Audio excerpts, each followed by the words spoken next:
Yo, what's up, y'all? Today we got a cool episode with DeVaris Brown of Meroxa. Really fascinating and impressive dude. And I think you guys will like this one. Former engineer, I guess still an engineer, still a software engineer turned CEO. I learned a lot about how he manages his day, stays motivated, and we kind of commiserate about not being able to eat because you're too busy. So you guys will like this one. All right, see ya. Take care.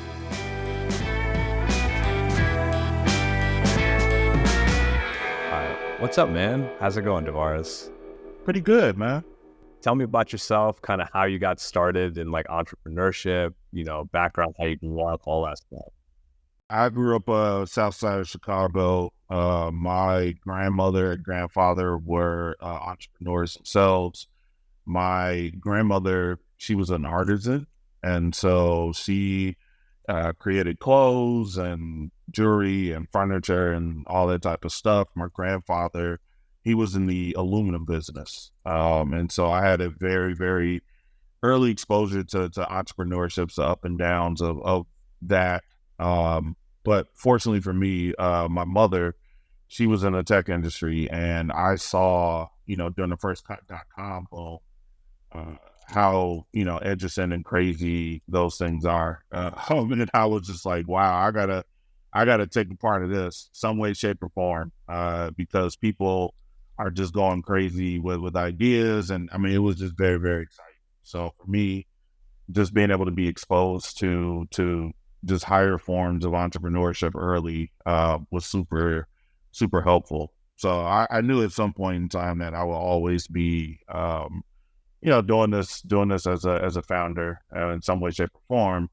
But my granddad, he was, one of those people that was always inspiring me to. He would always say, "Man, just go get a couple of your friends, and y'all should start something and take your own destiny in your hands." So that was really the inspiration behind my entrepreneurial journey. That's cool. Did you have a chance to kind of like understand what drove your grandfather to be an entrepreneur? It was actually kind of crazy that he came up from Alabama when he was 17, because that's when he got my grandmother pregnant, and he was like, "I got to get a job." Yeah. First job that he had was sweeping floors at U.S. Steel, and he learned every single job that was on in the foundry, and so he was the first Black foreman at U.S. Steel. And he got up to a point where he was supposed to, be vice president. In 1981, they basically told him, like, look, we can't have a Black person being over as an exec. And so he ended up leaving, and he needed to get some brakes fixed on the car. It was a Dodge Super B. And he went to Montgomery Ward's. I don't know if you remember that store way back in to get his car fixed, and he saw some guys taking brake pads out and like a big garbage can. He asked them, like, "Hey, what are you doing?" He goes, "Oh yeah, we're recycling brake pads, and we're taking brake pads, melting them down to a specific alloy and all of that, and then we resell it back to the car manufacturers and blah blah blah." And he's like, "Look, I've been in U.S. Steel all this time. I know about melting things better than anybody else." And so yeah, he started his own secondary aluminum smelting company, and like Ball and Wrexham and Logan Aluminum and Reynolds Aluminum and like all these, Bethlehem Steel and all those folks, they were customers of his. And it was, sometimes when grandparents tell you these like big fish stories, all right, you like, oh yeah, this is, whatever. But just meeting some of his friends and colleagues over the years, right? Like, they confirmed it. It was very, like, especially at this age, right? Like when I actually heard the story as an adult, it was very, very inspiring. Yeah, that's crazy. And you have like the context now to understand like all the little decisions, the meeting the right people. Maybe actually, I'm curious, like, how did he did he have to raise capital? Like, did he have to go to a bank? How was that process, especially in the 80s? Like, what? Yeah, he got an SBA loan, put up our house as collateral. So That was that. That was his starter capital in 1981 and took out a second mortgage on the house. And so that was the genesis of, his entrepreneurial endeavors. Wow. Did he ever talk like what was your grandmother's opinion of that move? I think for her, she was just very, very excited about him being able to have his own destiny in his hands. And I think like just very, very supportive. Like the whole family at one point worked at the plant. I mean, I got a picture. I was 2 years old, like me driving a forklift. It's like 3 years old actually, right? So everybody, at one point in time, it was like the family business. Every uncles, cousins, friends of the family, everybody worked there at one point in time. So it was a source of pride. That's cool. And so I should have asked this earlier, but are these your mother's grandparents, like maternal grandparents? Okay. Yeah, maternal grandparents, yeah. And so from that, basically your mom actually sort of also was interested in entrepreneurship, was in the tech industry. Yeah. Did she do that in Chicago, or did she also move out to the West Coast?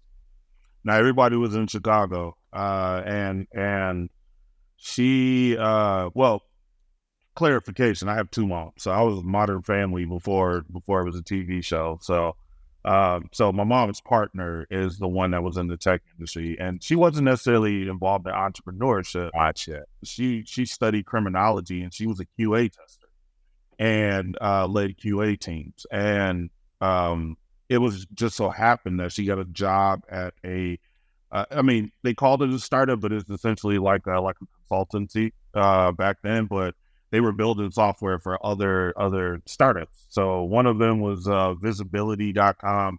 It was like a legal billing kind of thing. The other one was MVP.com, a sports memorabilia site.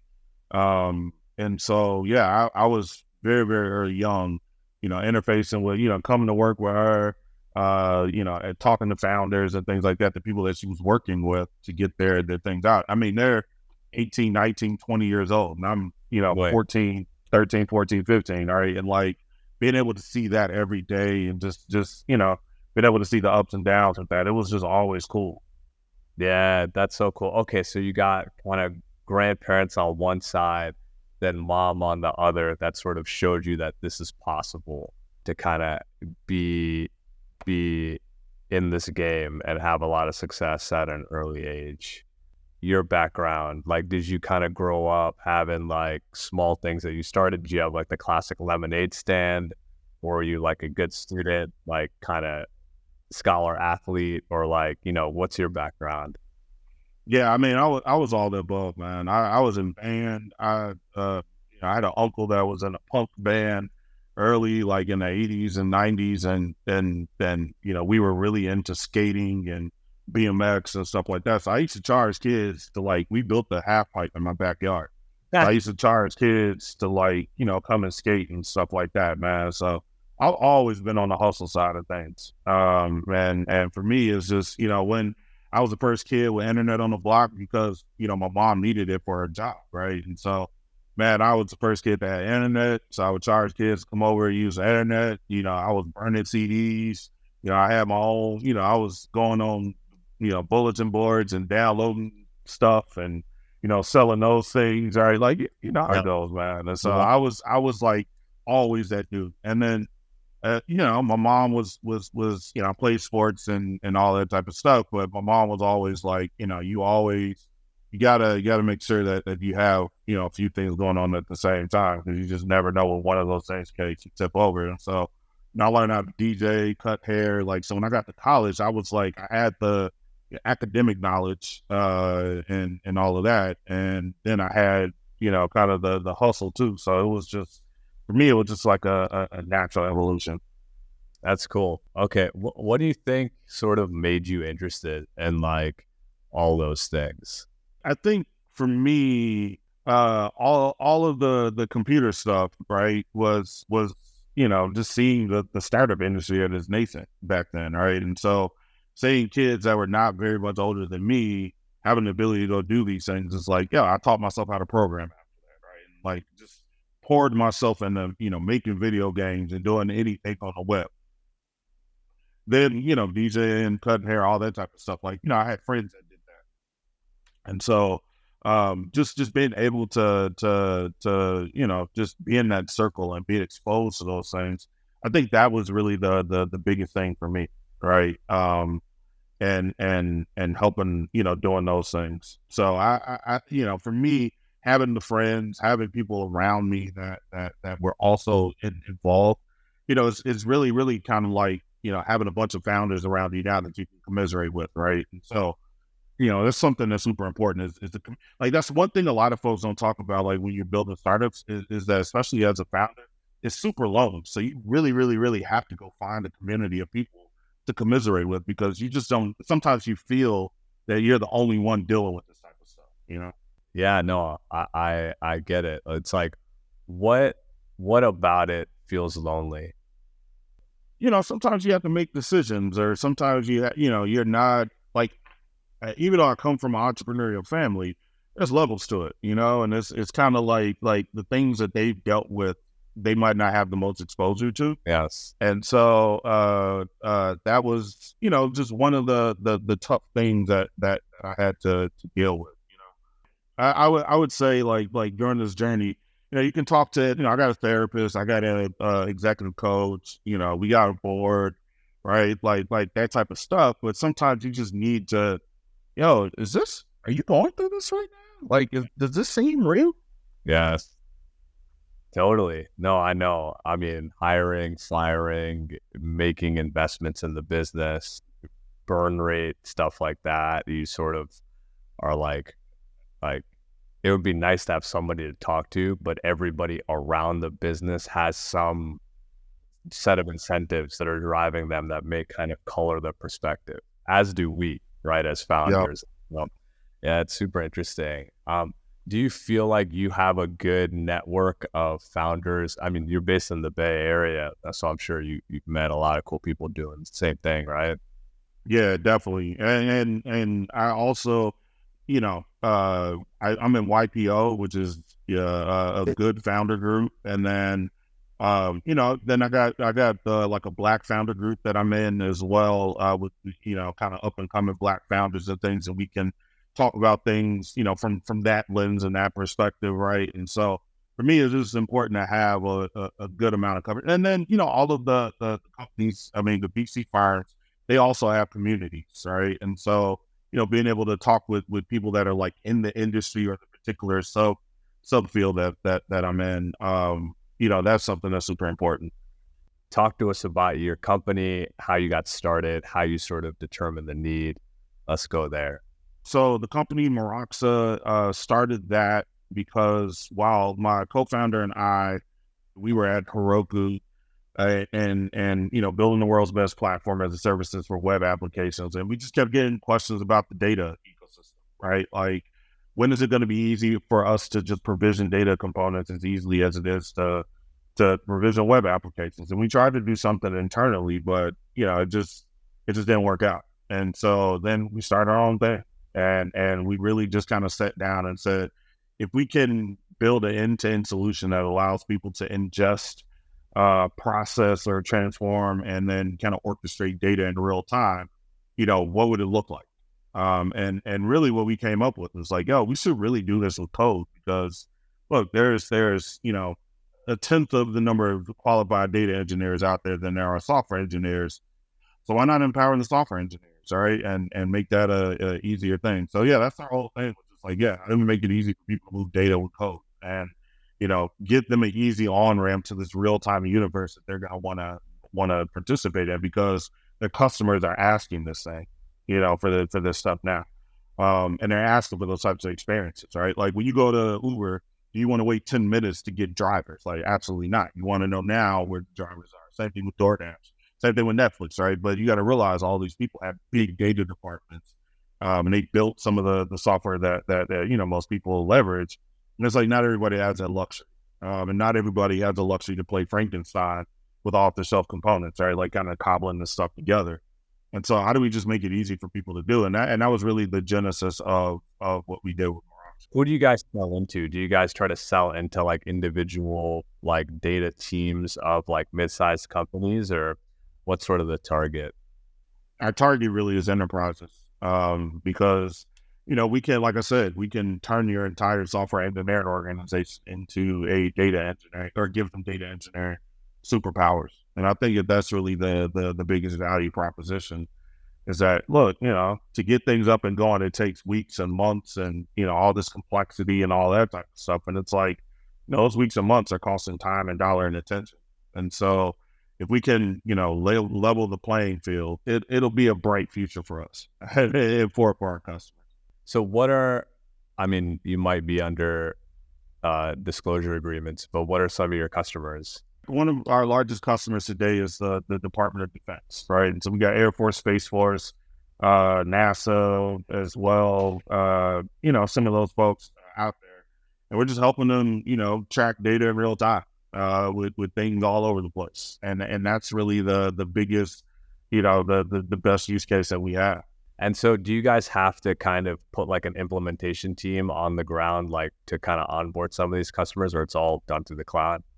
Yeah, it's all done through the client. Like, we try to be as self-serve as possible, right? We do some white glove things, but it's not as hands-on, because we just want to make it super easy for people to get up and going, right? Like, once we show you the pattern, then it's just easy to replicate. Is this the first sort of swing, like, by yourself in entrepreneurship? Well, you have a partner, but is this sort of your first company that you've incorporated and all that stuff? No, but it's the first time I've been a CEO, though. And so like doing it as a chief product officer or a chief technical officer, right? Like that's different than being a CEO, because the buck ultimately stops with you, right? And that's a new level, man. That's why, like, when product managers say, like, oh, I'm the CEO of a functional area, I'm like, yo, most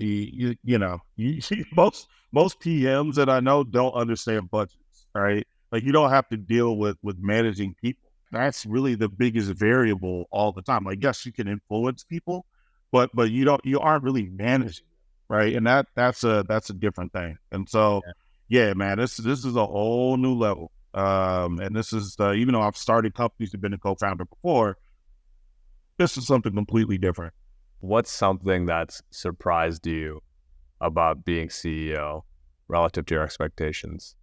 The thing that surprised me is that the thing that you're probably the best at in the world, the reason why you became a CEO and can start a company and all that type of stuff, you're probably only going to be able to do that 10 to 20% of the time, at best. Because the rest of the time you're being a utility player, right? And dealing with stuff that is far beyond your control. Yeah. So that's the type of stuff that surprised me the most, right? Like, thought I would have much more time to be a product manager, but it's like, no, it's more HR and finance and, fundraising and sales and, like all that type of stuff. How are you sort of learning, like, the skill sets to stretch in those areas, or are you just kind of learning by doing? Learning by doing, man. Trial by fire. You can have, and that's why it's important to have a community of people that you can go ask, because it helps shortcut some of the upfront learnings that you have to do. But yeah, a lot of the stuff is trial by fire. Yeah. And sometimes it's good and sometimes it's not. But it's if you're in the right mindset, it's like you will never make that mistake again. Totally. How would you compare, like, your enjoyment of maybe the co-founder CTO role to that of the CEO? Like, let's say controlling for the compensation and upside and all that stuff. Like, how did the job life compare? The remit is so much more broad and expansive. Like, as CTO, I'm just responsible for building, and I'm responsible for hiring the technical team, and I'm responsible, like, every once in a while I can be on the fundraising call and, do my dog and pony show and blah, blah, blah. But, like, it's more internally focused. All right. And, like, being a CEO, like, you gotta really be internal, external, all the way. Sorry. Like, it's a completely different world. But I think the benefit that I've had though, and the reason why, me and my co-founder get along so well is that I've been in his shoes before. And so I'm blocking and tackling a lot for him. Right. And so I'm always asking like, hey, is this something that you want to be on? Right? Is this something that you want to do? Is this something that you want to tackle and all that type of stuff? So that's really the biggest difference. And I think being on both sides of the fence is an advantage. Like I am a technical co-founder, right? But now it's just like, I'm focusing on different things. So, it alleviates him having to do things like, oh, I need this report pulled, or I need to make quick website updates and, and all this type of stuff. Like for me, that feels like blocking and tackling, it's like, in the early days, it was like, Ali and I were jamming on, our CLI, tools. And, I was doing the website and, he was working on the back end and like all that type of stuff. And then I was also doing the fundraising and, product management, blah, blah, blah. It's like, I just did enough so that he just could focus on being the best technical person that he could be. And I feel like more founders need to do that, right? It's like, you can learn how to select star or something, right? Or, like that type of stuff. And you don't always have, especially ChatGPT now, like you don't always have to go bother your technical co-founder, right? So, yeah, I mean, look, for me, it's been I pride myself in making sure that my engineers and my team, especially technical counterparts, they feel supported and they don't feel like they're getting randomized. Totally. Yeah. You try to keep them from context switching. If you need something like a data pull and you need to run some analysis on it, you can just handle it yourself so they can stay focused. So, I mean, in our audience, we have like a ton of developers and technical people. And I think a lot of them probably aspire like you are doing to kind of start their own company. So it would be interesting for you to kind of walk through like, what's your schedule look like today? Like, oh God, like, yeah, depends on the day, right? So Fridays are usually a little less crazy because it's just how we design the week.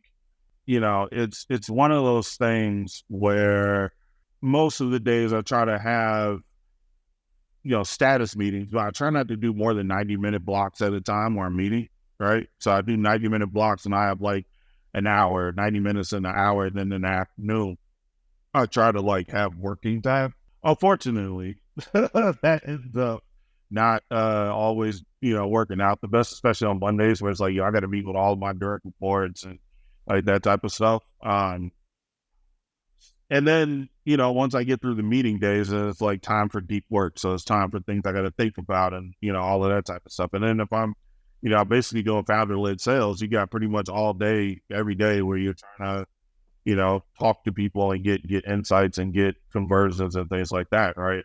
I mean, as a CEO, you got, your duty is to keep your team resourced, right? With people, money, and information. So, you just kind of use that as a filter for all of your meetings and things like that. And so, you try to make the best of your time. But yeah, man, it's some days like, easy 14, 16 hours, right? Like nothing, Yeah. Try to take time off to eat, and stretch and do stuff in between, but that's, sometimes it's not always feasible.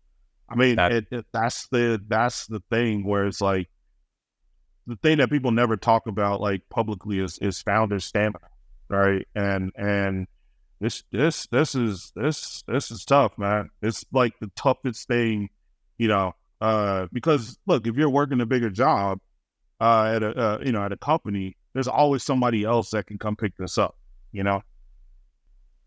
Yes, that's so true. No, talk a little bit more about founder stamina. What's that mean to you?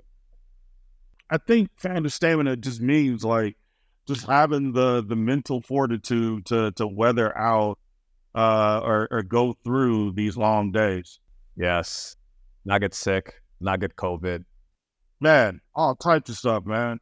And it's like, just weathering the ups and downs and not get too, excited about the good times and not get too low about the down times, right? Like you got to figure out what that equilibrium, that balance is, man. And that's tough if you've never been in this space before. Cause it's like, oh man, we got a customer this week. And then next week it's like, oh man, this person, welched out on a deal, right? And it's like, yo, it's just that ebbs and flows. It's like, No, I mean, it's so funny you mentioned like eating. Like this is one thing that me and one of my partners, we always talk about. Like I will forget to eat or just not be able to eat.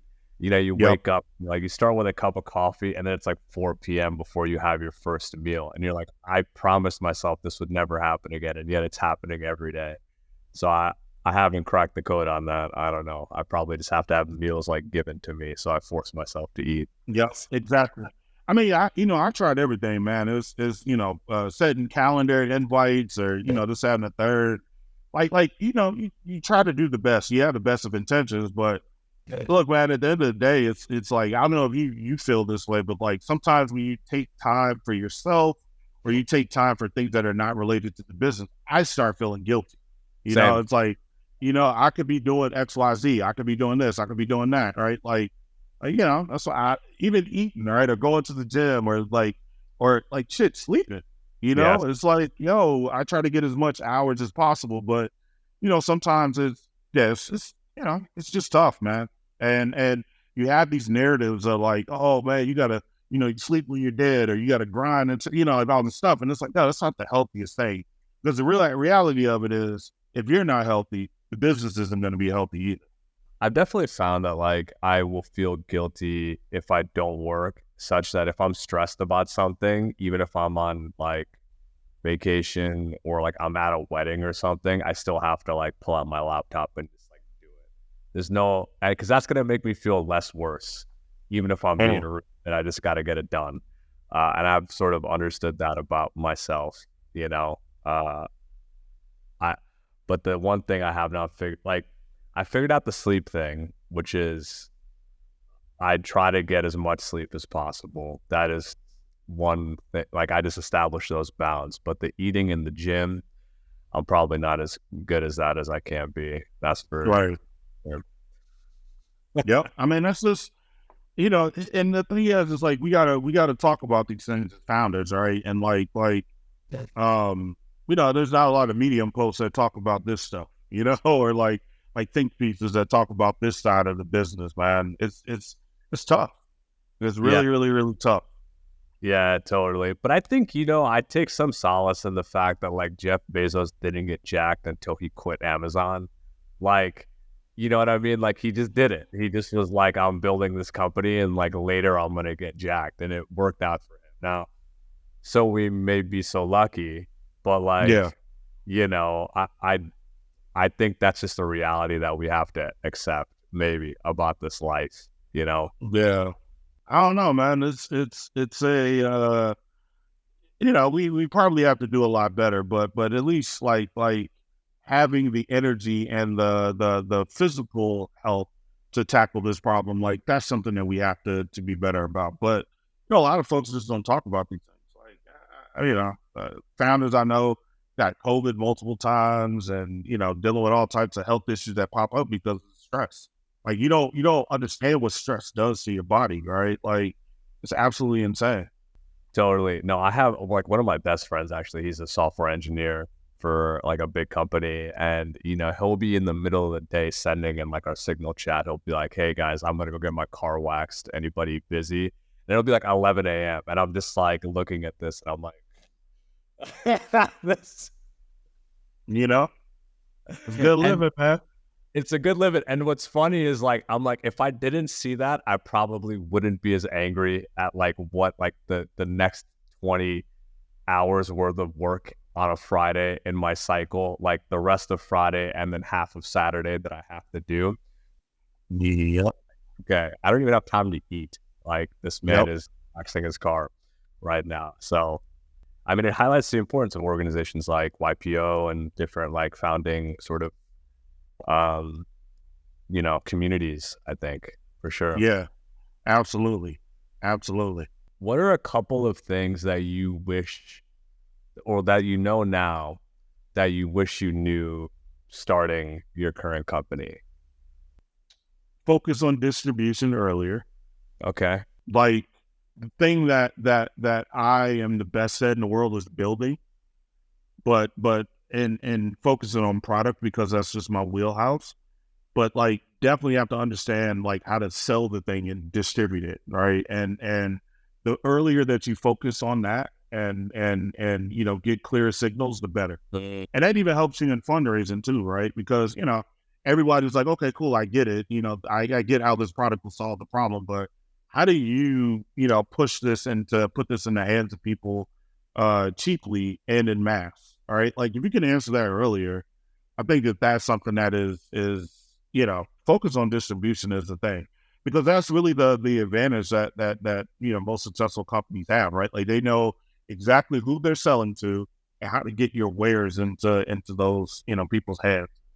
And there's just tactical stuff, right? Like I never use Gusto or Rippling, right? Because, you know, like always choose a PEO because it's just hours of time that you won't get back. Like I don't know how to fill out this random ass tax form in Florida, right? Like you do that for me, you know? Yeah. And it's like, this is what I'm paying you for, right? Like, yes, I might be able to go read instructions on how to do it, but it's like, is that the best usage of my time?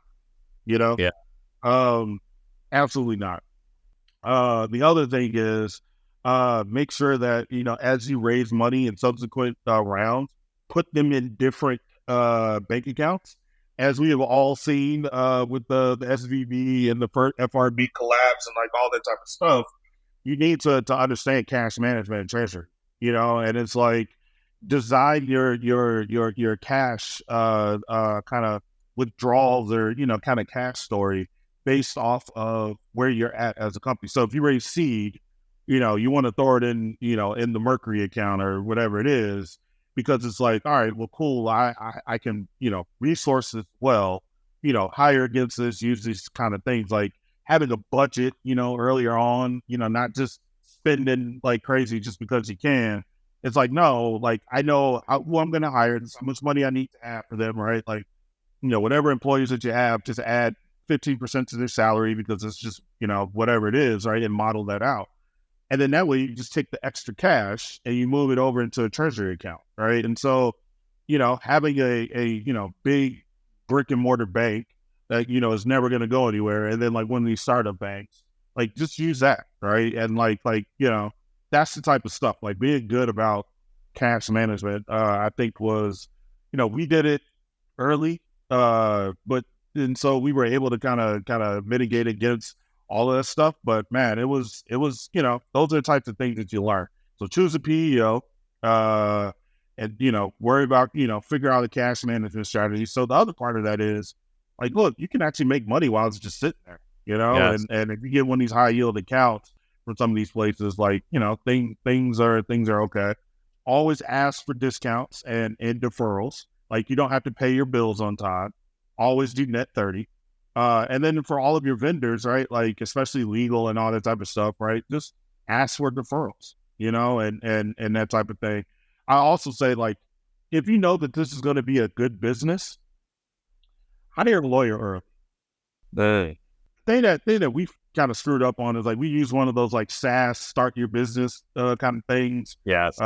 It was like Clerky or Savvy or one of those things, right? And it's like, you know, you fill out a couple forms and they do everything. Like when we had to get our funding, they had to redo all of that stuff and all of that. And it's like, yo, I wasted my deferral dollars, you know, basically get my company formation stuff all in order so that we can have, you know, raise funds, right? Like, yeah, just hire a lawyer early and they'll most likely defer and discount your fees, you know, just doing corporate, you know, company formation stuff.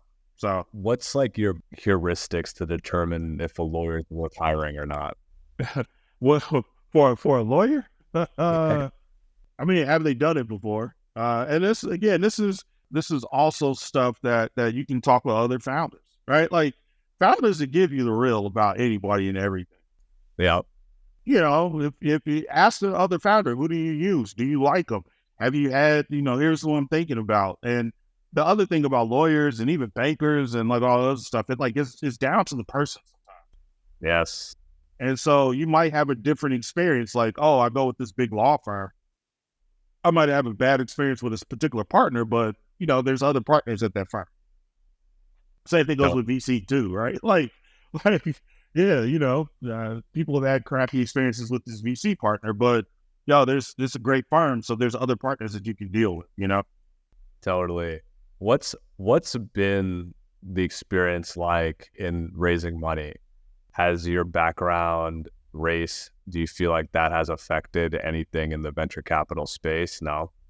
Yeah, I mean, I'm sure at some point it did, but like I don't really feel it because I've had pretty good success in raising funds. Right, it's not taking me very long to do that, but it's because I understand the economics of VC. Right, like I understand what they're trying to optimize for, and for me, it's like, well, let me just change my pitch to match that. Right, which is, yo, you give me $2 to $3 million in 5 to 7 years. Here's a plan for me to give you over $1 billion back. Right. Smart people will be like, first, is it legal? Secondly, people will be like, oh, tell me more. And this gets back to my point about like, yo, you need to understand distribution, right? Earlier on. It's not about the product, right? Like, it's not one of those things that we build that they'll come. That's once in a blue moon for most people.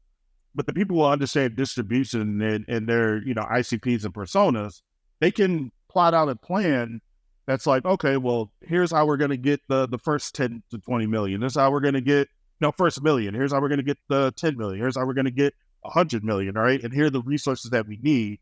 Like, here's blah, blah, blah. And like, if you can do that and you can convince somebody that says, yeah, this plan is possible, then it's like, holy shit, this is basically what VCs want to hear, right? And so you just work backwards from that. And like, that's really what I've done. The other thing that's helped me is that I understood founder market fit, right? And like, the things that you realize that all these other industries, the VC is just a bank, right? They're just an insurance company and a bank and all this other stuff. All they're trying to do is mitigate risk so they can have maximal returns, right? And every aspect of who you are as a founder and who you are as a business person, who you are as a company, right? Like, it has to talk to mitigating risk. And one of those things is I don't start companies outside of, what my expertise is, Totally. Because now I can point to you and say, yo, I've done the thing that I'm starting. So give me money, because like, I can tell you that if you give me $2 to $5 million, here's how we're going to get more than $1 billion back in 5 to 7 years. And it was like, oh yeah, I believe you. Yeah, this makes sense, Totally. I heard this on a podcast and I feel like it's true. If you look at like the way like these VC deals are done and like the preferred equity is basically just debt that comes due in like a decade, right? It's debt that they'll give you without a personal guarantee. That's like, cool, this seems like a sick business and you got 100 exit, like, let's go. Like, where do you think your career is going? Like, do you want to kind of build this company out over the next decade or so? And when you have that big win, what do you do next? Will you start another company? Will you run this company until you retire? Like, have you thought about any of this? Yeah, I mean, we definitely want this to be a legacy company, but I mean, I told myself, man, I'm trying to retire about 45. Right? Okay. Like I'll go do something else at that point, man. Go back to school, go be a professor, go do something else. Man, I can't. I'm not gonna do this forever. You know what I'm saying? And like, I do believe that this can be a legacy company. But for me, it's just like we, I want to, broaden my impact, right, outside of B2B SaaS, and a lot of that is community driven stuff. And so for me, the credibility that I get as a founder who's had success lends to me having more impact on that lens. And that gives me the ability to go do that more in more impactful ways, kind of more full time to galvanize resources and interest to help solve some systemic issues. Right. Like, that's the thing that I want to do. And how that takes shape is going to be a little bit different. So yeah, I mean, like, that's really what the ultimate goal is. May I start another company? Sure, but I don't necessarily. It'll be. I mean, every company is a tech company, right? But it won't be like a VC backed company. It might not be a VC backed company. I shouldn't say won't. It might not be VC backed. It'll just basically be, something that's probably a little bit more sustainable, right? Like a gym or like a spa or like a restaurant that you can. Yeah, well, never a restaurant, but the thing is like for me, training programs that get people into Like I can start a company and then like have, bring people off the street, give them the ability to train and give them living wages and all that type of stuff so they can start building their pathway. So if I do start a company, it'll be along those lines. You know what I'm saying? Yeah, totally. So, okay, so what's next for your company? What do you got going on in the next 12 months? Building out the enterprise rhythm, like 99% of our business is in government today. And so, we want to make sure that we're building out our enterprise revenue and enterprise verticals and things. That's the biggest thing for me and the company next. And then also too, expanding into to less technical verticals, giving people the ability to build applications, from a visual standpoint without having to learn how to code. I mean, we can take advantage of a lot of the AI stuff and those types of things and give people the ability to, get insights on data and all that type of stuff and build applications with that data. And like, that's the type of stuff that I'm thinking about is, real-time data should be a utility for any organization, right? I should be able to get information to help me make decisions in the moment when I need to, without having to always go ask my engineer to build something for me to go do that, right? And if we can be the ushers that era in, I think that's something that would be super powerful. That's awesome, DeVaris, dude. It's super inspiring to talk to you and to like. I appreciate it, man. Yeah, man, I can feel that energy like for your mission and the company like coming from the screen. So, I think folks that are listening or watching will sort of feel the same. Where can people find you and your company on the interwebs? Yeah, Meroxa.com. Easiest place to do it. I'm on LinkedIn. You can find me there. I'm not like a LinkedIn influencer yet. So, you won't see me like 10 different, funny enough, I tried to like put out a post because sometimes like you just feel certain things and you're just like, I just want to put something out there. And I got put on Reddit like CEO assholes. And you can tell, man, I'm not an asshole, but the genesis of it was like, all right, so me and you are homies, right? You come to me and you're like, can you help me with this work related thing? Totally. And like, let's say it comes up, you end up breading out on it. You get a bag from it. Yep. Me, I just said like, look, if I gave you some information that helped out, or you gave me some information that helped me out financially, I'm going to give you a little bit of money for that. Even if we're friends, It's just like, totally. Ask your homie for a W-2 so you can, because it's not like, oh, help me move, right? Or I could give you some beer and pizza for that. Yep. It's like, no, I asked you for some work-related stuff, and I'm saying like, I want to pay you because you helped me. And they said I was an asshole. And they were like, oh, why would you charge your friends for it? And I'm like, y'all, clearly reading comprehension is not part of the internet, right? Like, it was the most insane thing ever.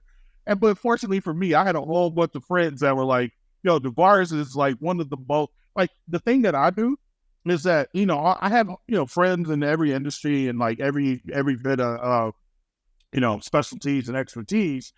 And if I ask them, I just like, what's your consulting rate? Right?